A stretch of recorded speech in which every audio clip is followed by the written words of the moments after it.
Hello again, Barry Darnall with 5 Minute Photography. Today we're going to be taking some photographs of this building behind me. We're just waiting for the light to get a little bit better, and then we're going to start snapping some pictures. So stick with me while we do a little bit of architectural photography.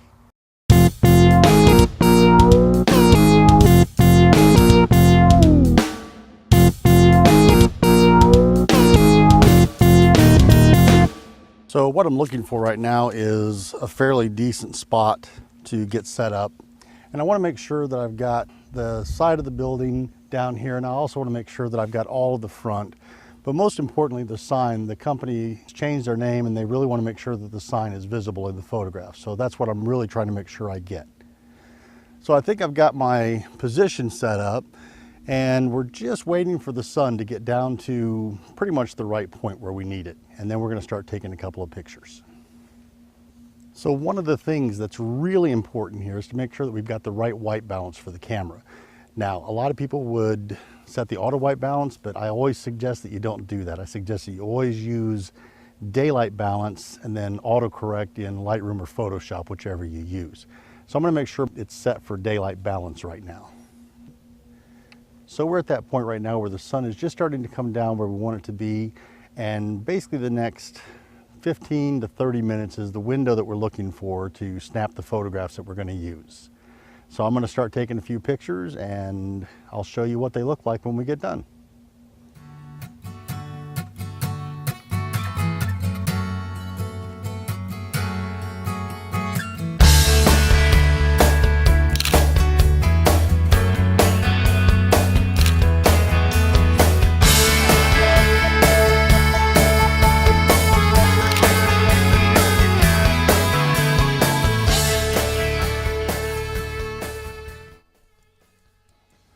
So I've come back, I've done some work in Lightroom and Photoshop, selected a couple of photographs that I thought were the best ones to work with, and I'll show you those here while I'm talking. Some of the things that you need to keep in mind while you're doing this type of photography is to keep the lines of the building straight as much as possible. Pay attention to your horizon lines so that things don't get all crooked and screwy.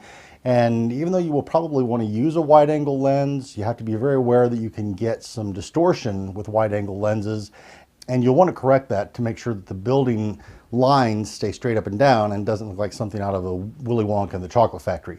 I am going to go out and take some more photographs of this building, but I'm going to do it in the morning instead. The sun will be coming up behind the building. I'd like to try and do that to see if I can get a little bit better quality of the images. I wasn't completely satisfied with these, but anyways, that is just a quick introduction to some architectural photography. I hope you enjoyed it.